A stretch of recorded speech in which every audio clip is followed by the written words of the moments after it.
Hi, I'm Joe McDonald, and this is Big Mac's Battle Blogs. And this is just a little video about money. So a while ago, I went on a fixed wing course, and I learned to fly a drone called the Rat. And in work tomorrow, I'm going to make another little video showing you the Rat. But something's come up, and this isn't a problem that just affects me. This affects every soldier in Ukraine. And I didn't realise it did.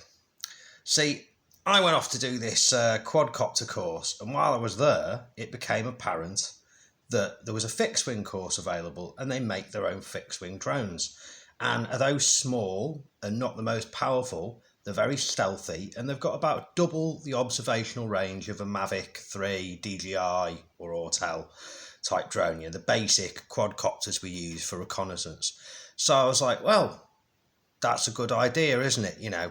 And it's easier for Ukraine to produce fixed wings in country than it is for quadcopters. So, if something happens with China, just finished my dinner, war with America or whatever, then the supply of quadcopters is just going to get cut off. So us having, getting ahead of the curve on the fixed wing would be good.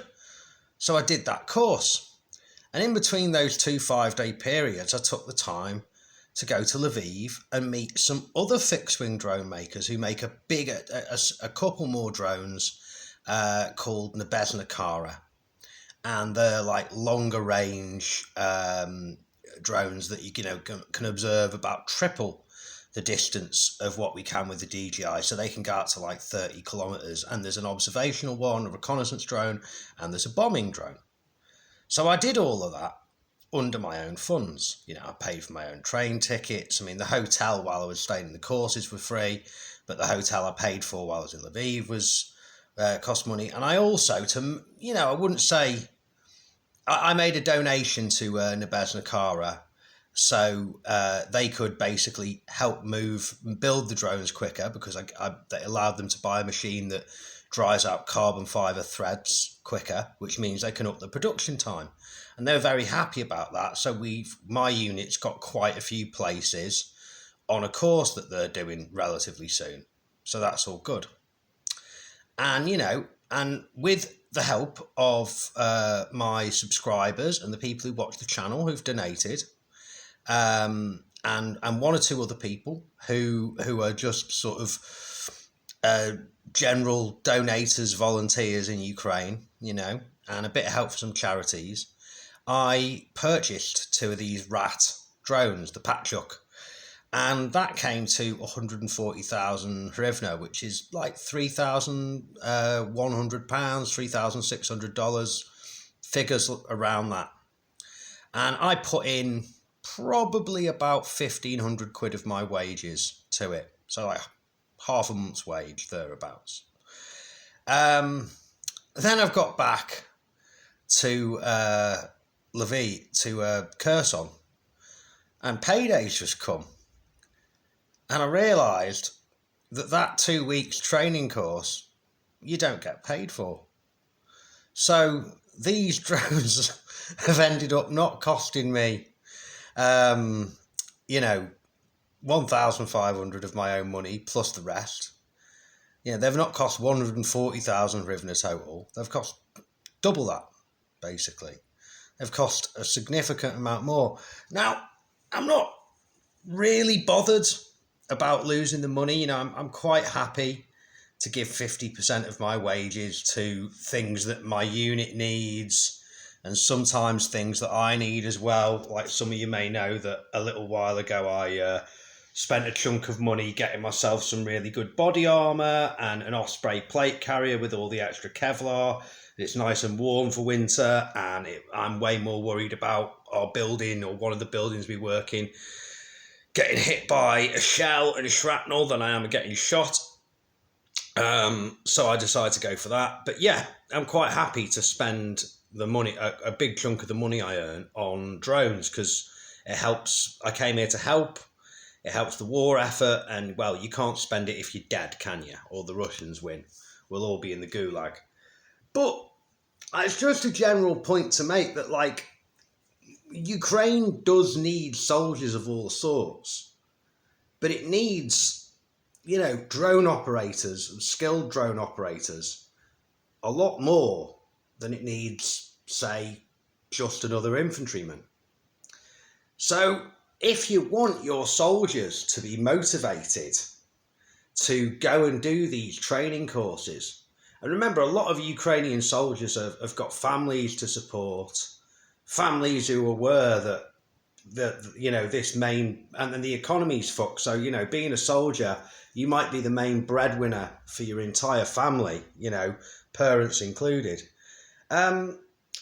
Cutting, every time they do a training course, cutting the wages to basically 50% or nothing doesn't really encourage guys to do it. Remember, not only guys have got families in Ukraine, but a lot of guys have got, families who are in England or France or America or Canada or wherever, and that costs them a lot more money because, for anyone who's ever lived in England, it's not cheap just to stay in a house and eat food, it's not cheap at all.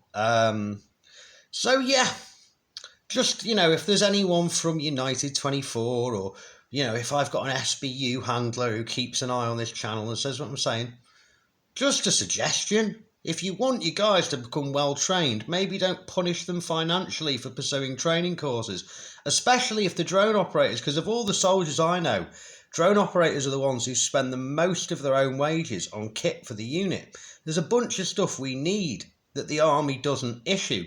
If you want to practice on the simulators, you've got to buy your own tablet.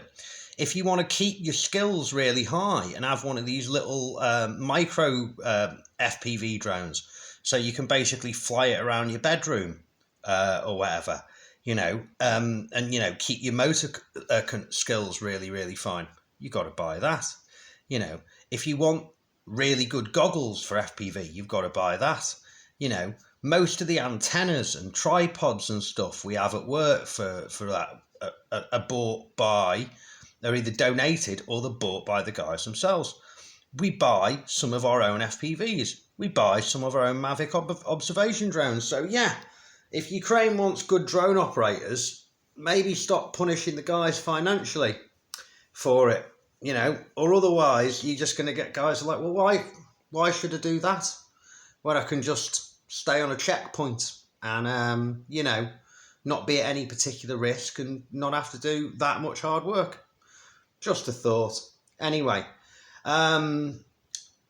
hopefully some of you new viewers to the channel, you might have seen a recent video that came out on the Lindy Bays channel, but that was filmed a while ago. So yeah, I am in Ukraine.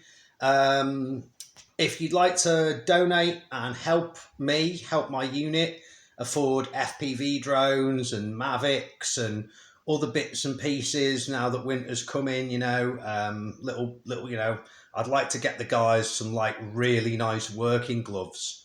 And there's these kind of it's like a combat, it's a combat muff, basically. It's like a tube that you mull onto the front of your armour and you could just stick your hands in that and keep them warm.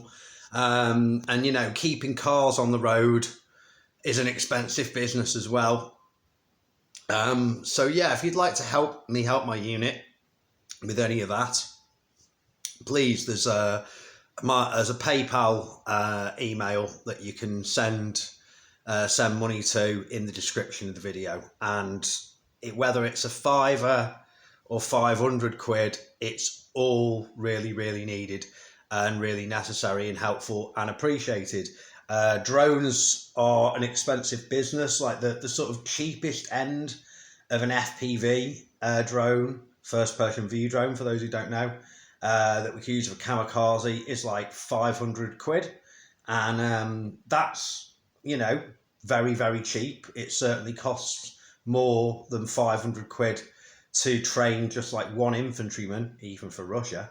But, for longer range FPVs and ones with better cameras, and now, ones with, we're trying to get hold of some FPVs that have got night vision capability, because the Russians in our area are using that, so we need to match it. And, a basic Mavic DJI Mavic 3 Pro, Enterprise, whatever, they cost about 3,000 to 4,000. If we want a thermal, that's like 6,000. We've got to have a lot of extra batteries for them because sometimes we're flying relay missions all night because stuff's happening. And, it's sometimes they get shot down. Sometimes they get taken out by electronic warfare. Sometimes they just get overused and the motor burns out mid-air and plop, they go into the Dnipro. Or stuck in a swamp full of landmines on the island, so no one's that inclined to go for a walk to find it, So all of this kind of stuff is why I ask for donations from people. So just to give you some idea for the scale. Anyway, it's goodbye from me, Joe McDonald at Big Macs Battle Blogs, and as always, to our Russian supporting and Vatnik listeners, Idi Nahoy Zalupa.